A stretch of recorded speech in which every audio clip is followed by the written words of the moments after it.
la météo avec C3A Productions.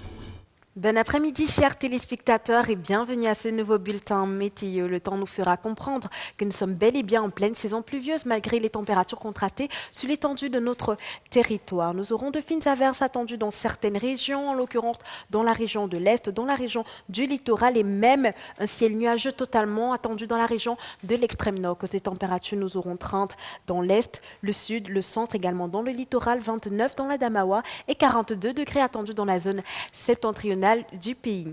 De manière un peu plus détaillée, mesdames et messieurs, allons ensemble dans la belle région de l'Est. Le ciel sera couvert de fines averses attendues cet après-midi qui se poursuivront durant cette soirée pour des températures qui seront comprises entre 21 et 27 degrés. Dans le littoral, par contre, la saison pluvieuse sera présente, certes, avec des températures contrastées et un ciel nuageux jusqu'à cette soirée avec de fines pluies dans l'ensemble de la région. Dans l'extrême nord, le ciel sera nuageux, il fera chaud, les températures seront contrastées, cette chaleur restera persistant cet après-midi, bien que le ciel sera totalement couvert. C'est tout pour ce bulletin météo. Dans l'extrême nord, les beaux champs de coton sont déjà observables. Vous pouvez le récolter. Passez une excellente journée. C'était la météo avec C3A Productions.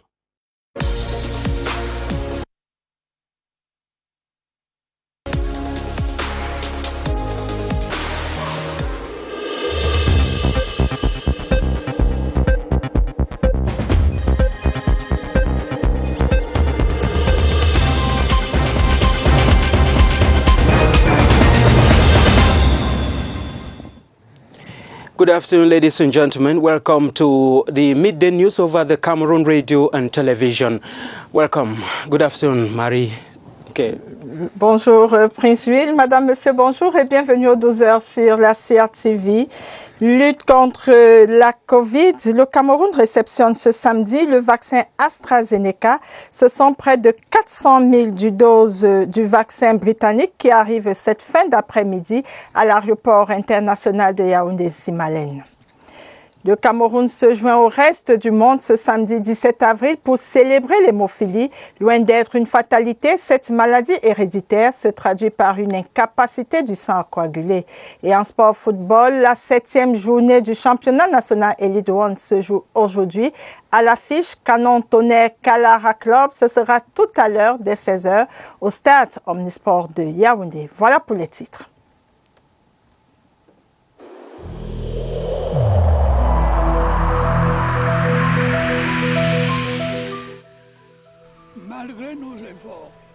Despite our efforts, COVID-19 plunged many families into mourning and seriously hampered the functioning of our economy and society.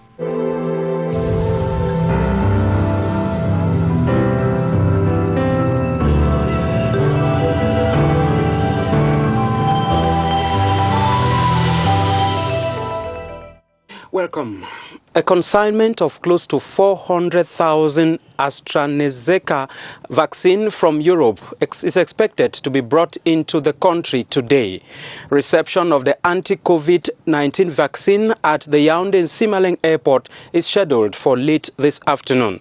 The ceremony to receive the vaccine will be presided at by the Minister of Public Health. The AstraZeneca vaccine is the second to be received in the country following the Sinopharm vaccine from China a week ago. Today, April 17th, is commemorated as World Hemophilia Day, celebrated this year under the theme Adopting to Change, Sustaining Care in New World. On the occasion, some patients and their families have gathered around a table conference with medical experts in Yaoundé to talk about the challenges of living with a bleeding disorder. Hemophilia is usually an inherited bleeding disorder in which the blood does not clot properly. Based on medical information, this can lead to spontaneous bleeding as well as bleeding following injuries or surgery. In Cameroon, there are about 200 known cases of persons suffering from this disease. Equally, an elective General Assembly of members of the National Opticians Board of Cameroon is ongoing in Yaoundé. This meeting, to be sanctioned by the election, will usher in a 5-year mandate for the new team at the helm of the association. The meeting, attended by representatives of the Minister of Public Health, is chaired by the outgoing President, Mbega Theodore. We equally hook up with our Star Building correspondent. At this point in time, the Prime Minister, Head of Government, Chief Dr. Joseph Dion Ngute, personal representative of the Head of State to the inauguration ceremony of the Congolese President, Denis Sassou Nguesso, is back in the country. The PM and his delegation, who took part at the 4th Mandate inaugural in the Brazzaville Conference Center, arrived the Simaleng Airport last evening. Christian Che Atam reports. The inauguration of President Denis Sassou Nguesso looked like a roll call of heads of state of the CEMAC and ECAS blocks. 16 presidents and 4 heads of government were amongst leaders and personalities who showed up for the event. Amongst them, Prime Minister Joseph Dion Ngute, representing President Paul Biya. It was in front of the august guests and a cross-section of his compatriots that Denis Sassou Nguesso took the oath of office during a special session of the Congolese Constitutional Court, which took place at the Brazzaville Conference Center. Moi, Denis Sassou Nguesso, Président de la République, je jure solennellement. For this 4th consecutive mandate he is beginning as president, Denis Sassou Nguesso says his priority will be to diversify the Congolese economy by developing the agricultural sector. He says this will help improve the country's balance of trade and place her on the path to economic takeoff. The newly installed equally targets youth development, peaceful coexistence, and the uplifting of the social sector. While thanking all Congolese who made his 88% victory possible during the presidential election of March, he invited them to join him in working for better times for the Republic of Congo. He also thanked the heads of state and heads of government who showed up for his inauguration, saying by their presence they have honored the Congolese people and proven to be true friends of the Republic of Congo. The inauguration ceremony was followed by a military parade at the esplanade of the Brazzaville Conference Center. Different regiments of the Congolese army paraded in front of the new president and his guests. A 21-gun salute ended the inauguration of President Denis Sassou Nguesso and announced the start of his 4th consecutive mandate of 5 years. Madame, Monsieur, bienvenue aux 12 heures. Le Cameroun réceptionne ce samedi le vaccin AstraZeneca après les 200 000 doses du vaccin Sinopharm réceptionnées la semaine dernière. Ce sont près de 400 000 doses du vaccin britannique qui arrivent cette fin d'après-midi à 18h30 à l'aéroport international de Yaoundé-Simalène. Ce sera en présence du ministre de la Santé publique, du représentant de l'Organisation mondiale de la santé au Cameroun et de plusieurs membres du corps diplomatique. Illuminons tout en rouge à distance, c'est le slogan qui accompagne chaque année la Journée mondiale de l'hémophilie qui se célèbre tous les 17 avril les 17 avril, où tout le monde est invité à porter du rouge en solidarité aux malades atteints de l'hémophilie. Cette année, le thème retenu est s'adapter au changement, perdurer la prise en charge dans un monde nouveau. Et au Cameroun, l'événement se célèbre autour de 2 points, la sensibilisation sur l'existence de cette maladie héréditaire, les avancées des recherches et la prise en charge des malades. Un peu moins de 200 centres invités sont suivis au centre hospitalier universitaire de Yaoundé et cette maladie se traduit par l'hémorragie ou un saignement anormal chez les patients. En ce moment même, le centre de traitement de l'hémophilie et l'association des hémophones du Cameroun sont en discussion pour actualiser les informations sur les avancées de la prise en charge au Cameroun. L'Ordre national des obstétriciens du Cameroun aura dans quelques heures une nouvelle équipe dirigeante. L'élection du président et le renouvellement du bureau exécutif se tient en ce moment à la Maison des médecins ici à Yaoundé pour succéder à Théodore Mbega, le président sortant, par ailleurs fondateur de cet organe depuis la création en 1999. Il y a 2 têtes de liste, celle de Solange Douala et puis celle de Serge Kamdem. Le président élu aura ainsi la lourde charge de diriger l'ONOC pendant 3 années renouvelables 2 fois.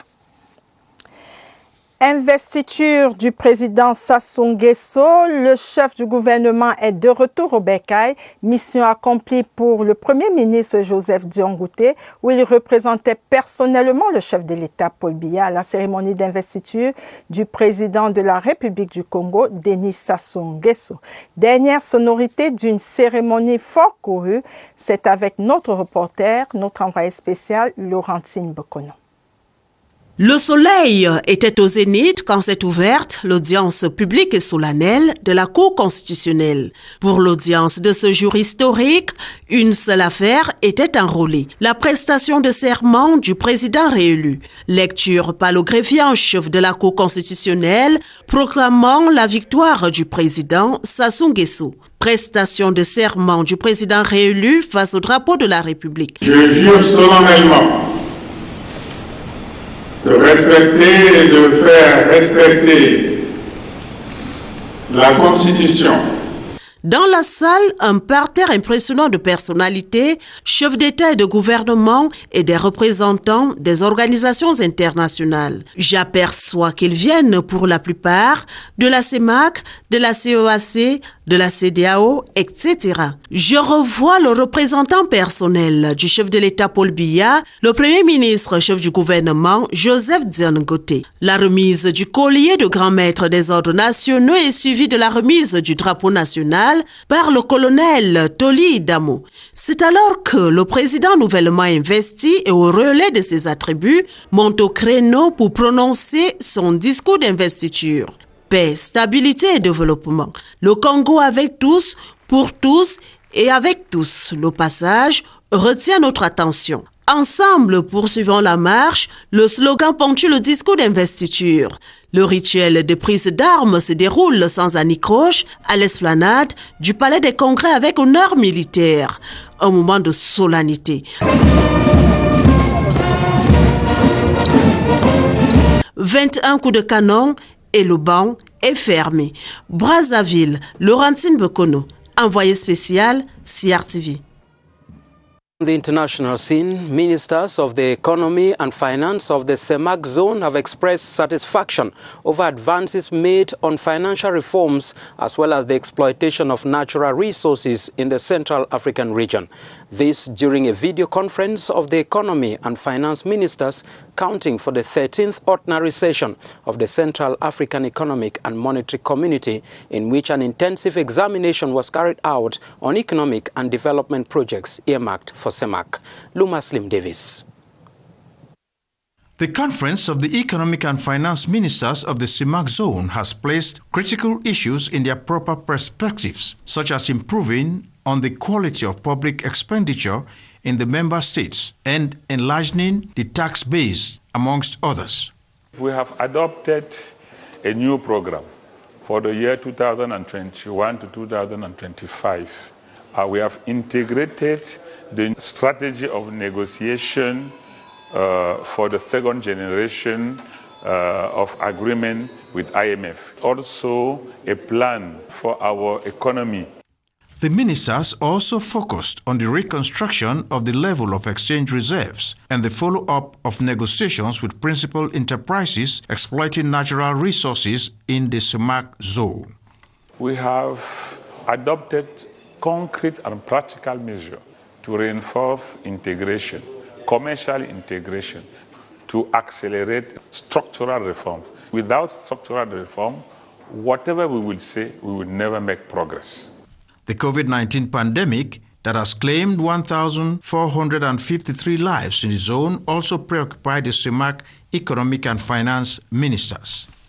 Let's go to the East region, where the mayor of the Betwa City Council, Jean-Marie Dimbele Soclia, has expressed satisfaction over the level of works carried out on development projects in the town. This follows his visit to C2D-sponsored projects, in which his visit was accompanied by the coordinator of the C2D projects, Alain Dugua. Details with Mokom Robert Achu.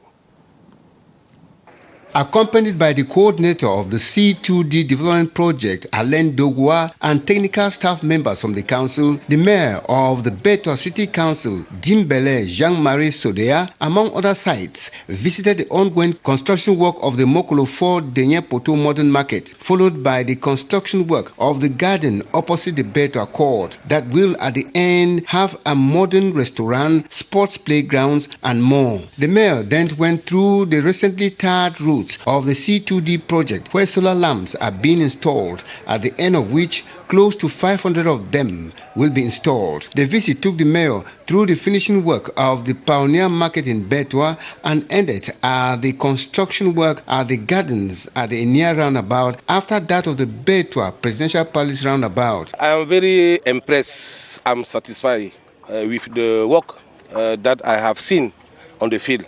I want to thank the head of state for his favor, including Betua, on the CDD program. At each stop, the mayor asked questions and gave instructions so that by the end of these development projects, Betua will be an attractive metropolis worthy of the name. Indeed. The Bamenda 2 Council in the Northwest is prioritizing waste management efforts as it fosters development that caters for the welfare of the populations. The mayor has, however, used the council's outing to call on separatist fighters to drop their arms and join in the council's efforts of fostering development. Eric Langmia Wufo reports from CRTV Bamenda. They are preoccupied with waste management concerns in Bamenda 2 municipality.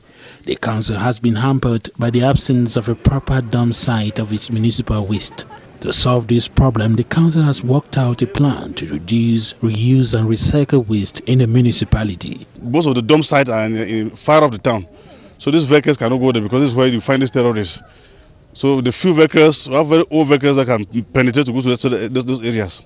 We are in partnership with other councils abroad to meet other councils to do exchange, to talk and do waste management, to recycle waste to use. So we are in that process. There are also concerns of insecurity that has slowed down the implementation of development projects in the council area. Yet they have called on the population to join in the effort to bring back peace in the area by talking those still in the bushes to lay down their weapons. Managérial de la Société nationale des mines est connu, le président du conseil d'administration Blaise Moussa, le directeur général Serge Hervé Boyo-Gueno et le directeur général adjoint Fou Jonathan ont été désignés hier par le président de la République Paul Biya. Gaël Obonon nous présente cette structure. La Société nationale des mines se veut une réponse aux défis de l'organisation du secteur minier au Cameroun. Elle a donc pour but de développer et promouvoir les activités de ce secteur, en particulier l'achat et la commercialisation de l'or et du diamant. Selon l'article 2 du décret présidentiel du 14 décembre 2020, l'État est l'unique actionnaire de la Sonamine. Cependant, elle peut ouvrir son capital à d'autres entités, publiques ou privées. La Sonamine a donc pour mission de remplacer le cadre d'appui à l'artisanat minier, le CAPAM. Elle a pour mission également de réaliser l'inventaire des indices miniers, conduire des études relatives à l'exploration et à l'exploitation des substances minérales, mener des opérations d'achat et de commercialisation des substances minérales pour le compte de l'État, mener des activités d'exploitation et d'exploration des substances minérales, gérer des questions relatives aux sites miniers, contribuer à la transparence dans le secteur minier. La Sonamine est placée sous la double tutelle technique des ministères des Mines et des Finances. Elle est composée d'une assemblée générale dont le président est le ministre des Finances, d'un conseil d'administration et d'une direction générale. Tigal Hydropower, les premiers mégawatts d'énergie seront injectés dans le réseau en février 2023. Pour l'instant, le taux d'avancement des travaux est de 38% avec près de 3000 personnels. Le ministre de l'Eau et de l'Énergie, accompagné de son homologue du Travail et de la Sécurité sociale, sont allés visiter le chantier. Cyril Kingembepe. 420 MW d'électricité vont être produits dès mars 2024 à partir du Nachtigal Hydropower Company. Pour l'instant, les travaux en cours permettent de voir en chantier les lignes de transport de l'énergie. À la fin de cette année, l'on aura achevé la construction des ouvrages en béton. Ce qu'on attend de voir, c'est de pouvoir achever les ouvrages, tous les ouvrages en béton conventionnels qui sont en rive gauche. Accélérer les travaux de manière à pouvoir mettre la première turbine en service en février 2023 et la septième, la dernière, en mars 2024. La ligne de transport qui devrait être livrée au mois de juillet. 2900 personnels s'activent à donner forme à ce projet estimé à 826 milliards de francs CFA. L'échange avec les membres du gouvernement a permis de rassurer les travailleurs. Ouvrage après ouvrage, on va vers une énergie de qualité. Nous sommes rendus à un taux d'avancement global de 38%. Le chantier compte un effectif de 2996 personnes. Le barrage de Nachtigal est installé sur 2 départements, la Lekié et la Haute-Sanaga. Avec l'énergie produite, le Cameroun compte assurer de beaux jours aux ménages et industries. Ce samedi 17 avril est journée mondiale de l'hémophilie et pour mieux comprendre cette maladie et les efforts pour rendre accessible la prise en charge au Cameroun, Barbara Padjama reçoit le professeur Claude Taillou. Il est hématologue au Centre hospitalier universitaire de Yaoundé. Pour mieux comprendre la question autour de l'hémophilie qui se célèbre aujourd'hui, nous sommes en compagnie du professeur Claude Taillou. Il est hématologue au CHU de Yaoundé. Avec lui, nous allons essayer de comprendre tout ce qui se passe autour de l'hémophilie au Cameroun, les avancées, la prise en charge. Bonjour professeur. Bonjour. Alors, vous êtes au contact des malades de cette maladie au Cameroun. Vous êtes également au front de la recherche. Alors, est-ce que d'entrée de jeu, vous pouvez nous expliquer, pour le profane qui nous écoute, qu'est-ce que c'est que l'hémophilie? Merci de m'inviter. L'hémophilie, c'est une maladie hémorragique. C'est ça d'abord qu'il faut dire, et qui a un caractère congénital, donc qui est forcément transmise des parents à l'enfant, et qui est en fait due à un déficit dans le sang d'une protéine de la coagulation. Alors pour ça, est-ce qu'au Cameroun, on compte beaucoup de malades de l'hémophilie? Est-ce qu'il y en a? Alors on estime à peu près à 1500 ou 1600 cas d'hémophilie au Cameroun. Ce n'est qu'une estimation épidémiologique. Mais notre centre de traitement de l'hémophilie agréé est un centre qui a répertorié à peu près 200 cas pour le moment. Alors parlons des avancées à présent. Est-ce qu'il y a des avancées dans la prise en charge? Alors la prise en charge actuelle est bien standardisée et organisée. Elle passe par des mesures à domicile par les parents et les enfants, une prise en charge des premiers soins lorsqu'il y a saignement, notamment l'utilisation de la glace, de la compression, de l'immobilisation de l'articulation qui saigne, mais surtout par le remplacement du facteur déficient qui est un médicament disponible que nous administrons à nos patients pour leur redonner le facteur qu'ils n'ont pas en vue de stopper le saignement et prévenir les saignements futurs. Les avancées actuellement sont essentiellement l'utilisation à des doses beaucoup plus faibles de ces facteurs et à des fréquences beaucoup plus faibles également pour éviter des injections répétées chez les enfants. Mais l'avancée aussi, c'est maintenant vers la thérapie génique qui consistera de trouver dans quel moyen on peut modifier le gène anormal pour qu'il puisse à nouveau fabriquer les facteurs de coagulation déficitaires chez les enfants. Mais chez l'individu lui-même, on peut le découvrir très tôt après la naissance. Ça peut se faire à l'hôpital après la naissance dans le cadre de certaines injections intramusculaires où on voit qu'il y a un problème de saignement. Mais ça peut se faire, et ça c'est souvent le cas, ça peut se faire lors de la circoncision. Voilà, merci professeur Claude Taillou d'avoir répondu. Let's get into our magazine page in this newscast. Youth of Nso in the northwest region residing in Yaoundé will hold on to their culture, promoting the identity of a crisis-bitten people who are now feeling home out of home in the nation's capital. The Mfang Libawi dance group organized a Sunday thriller and Emmanuel Mvemwe watched their dance. Her report. On a sunny Sunday afternoon in Obili, a neighborhood in Yaoundé, capital of Cameroon, a group of youths from Nso, one of the biggest ethnic groups in northwest Cameroon, is thrilling passers-by with their cultural dance, Njab.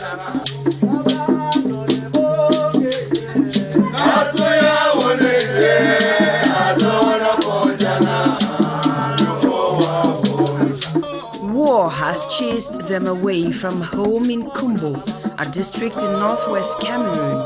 Being victims of the close to 5-year crisis, these youths have come under the umbrella of Njamki Bari to keep the flame of what they incarnate as a people alive. Like 90% are internally displaced people.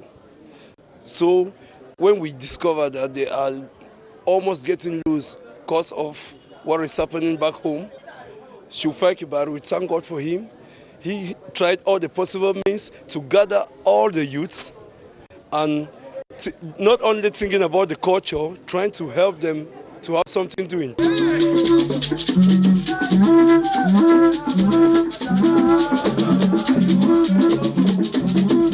Life in an alien environment is difficult. Being able to get just the basics is a combat.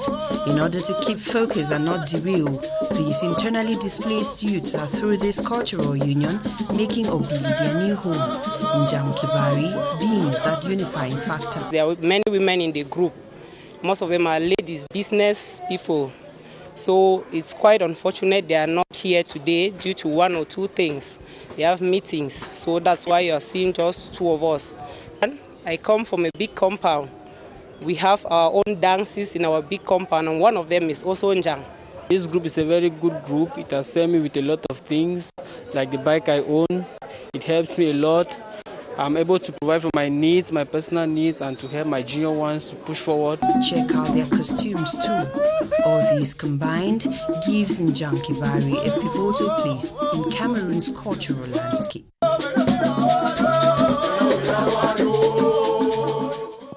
Njamki Bari.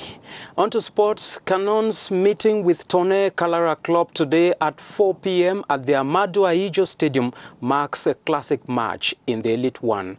Both teams have a long history in the competition, included in the 1994 derby, whereby they drew 2-2. But today they are seeking for redemption, having stayed out of the winning league for years. Let's hook up with Daniel Ekonde, who is in the camp of Canon Yaoundé, where the boys are upbeat. Hello, Daniel.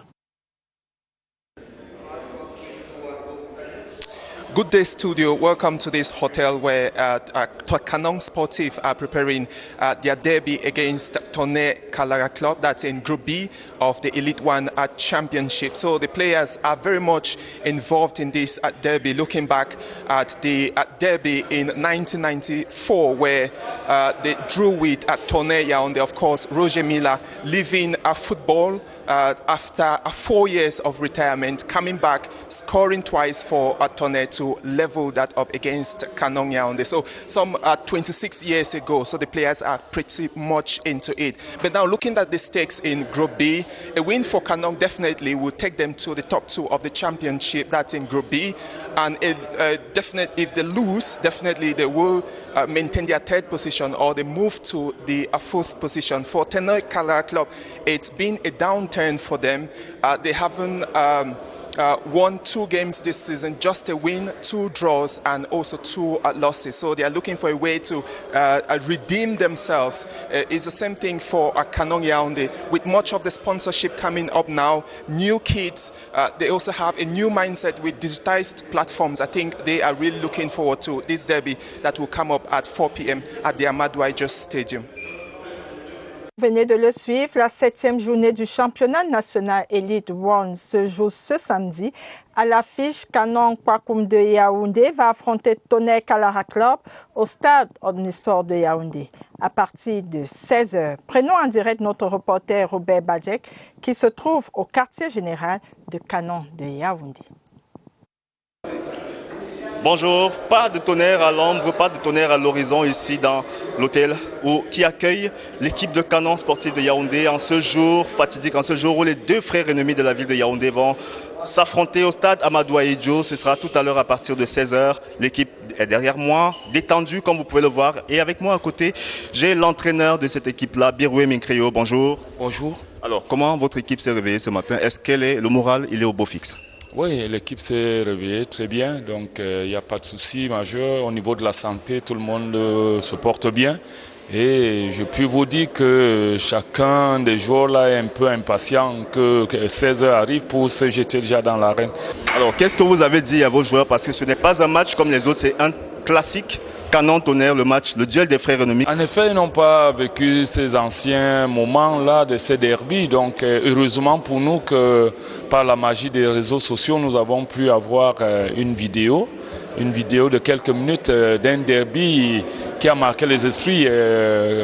Canon-Tonnerre de 94, je pense, avec le retour de Roger Mila lorsqu'il préparait la Coupe du Monde. Donc, nous leur avons fait voir cette vidéo et vraiment, ça a été pour nous la base de notre veillée de match. Dans notre championnat, il y a des matchs qu'il ne faut pas rater. Donc, le match Canon-Tonnerre, c'est un derby.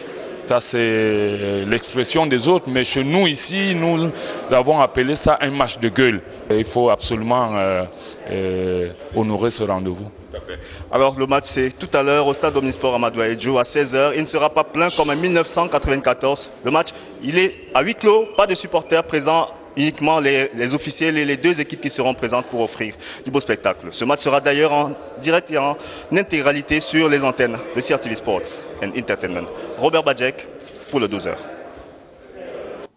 We round off in the United Kingdom, where the Duke of Edinburgh, Prince Philip, is buried today at the Windsor Castle. The stateless funeral of the late husband to the Queen Elizabeth II will be extended by just 30 mourners. To talk about his legacy, Charles Ebune entreats us in an interview with the Secretary General of the Duke of Edinburgh International Award, John May, our guest to the Oxford end of England. My first question to you is that for some time now you have been serving as the Secretary General of the Duke of Edinburgh International Award initiative. Where were you when you learned that the Prince is of late? Well, like many countries, we've been in lockdown because of the global pandemic.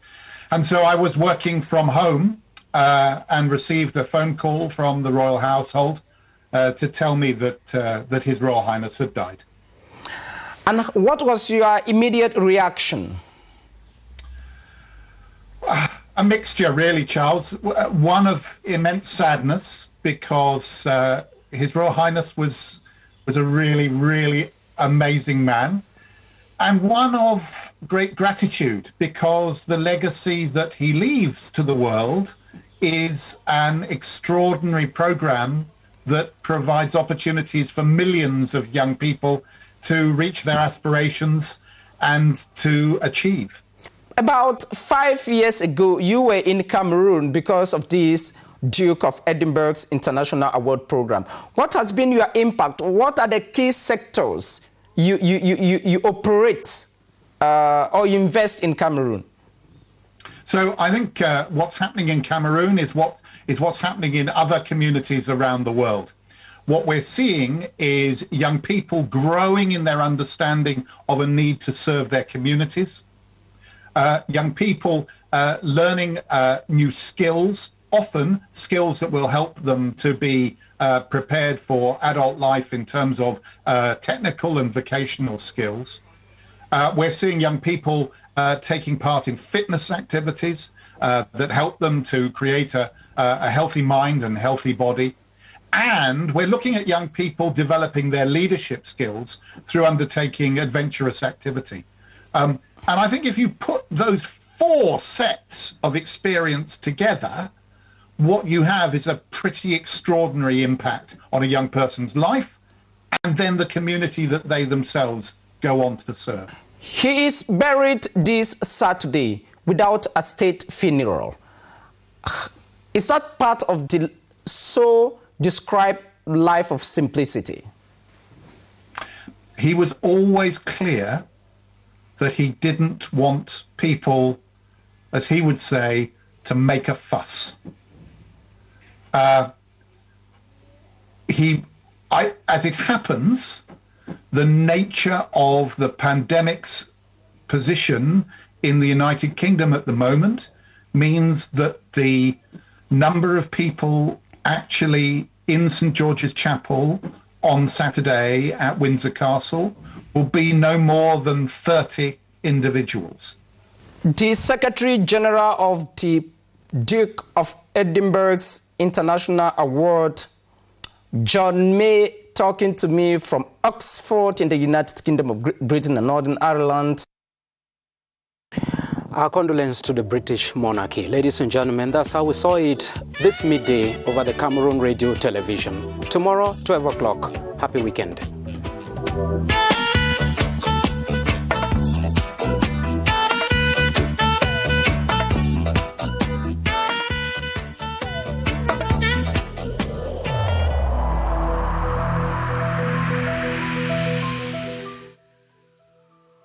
Malgré nos efforts, le Covid-19 a endeuillé de nombreuses familles et provoqué de graves difficultés dans le fonctionnement de notre économie et de notre société.